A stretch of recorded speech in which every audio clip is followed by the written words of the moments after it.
المؤمن يجب أن لا ييأس أبدا. ليه؟ لأن له رب. ده اللي بيقوم محامي في قضية بيرتاح، وانت مش مقوم محامي، انت مقوم محامي وشاهد وقاضي ومنفذ.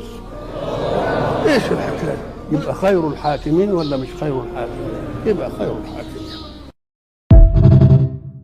لا يموت ظالم في الدنيا، مش بس في الدنيا، لا يموت ظالم حتى ينتقم الله. ليه؟ ويقول لك ولازم من تمام انتقام الله منه ان اللي ظلم يشوفه عشان يشفي نفسه. ايه؟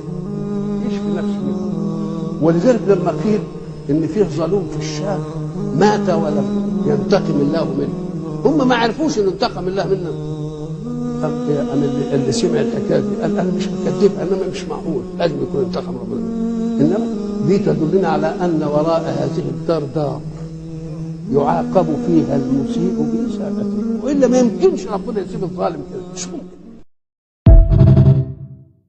لا يهمك إن رآك الناس ضعيفا، والله هو سندك وظهرك.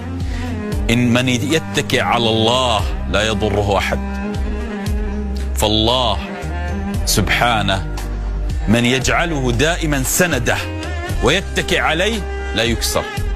فلا ضير إن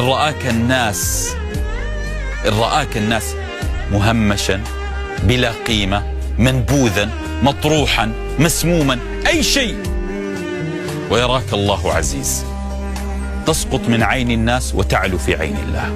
من أولى عندك، عين الله أم عين الناس؟ من أولى أن يرفع الناس ذكرك في مجالسهم أم يرفعك الله عز وجل شانه في الملأ الأعلى؟ من يرفعه الله لا يبالي بالدنيا، لا يبالي بالدنيا. وأعظم من يحميك من مكائد الناس ومكر الناس وكيد الناس هو الله. ثقتك بالله.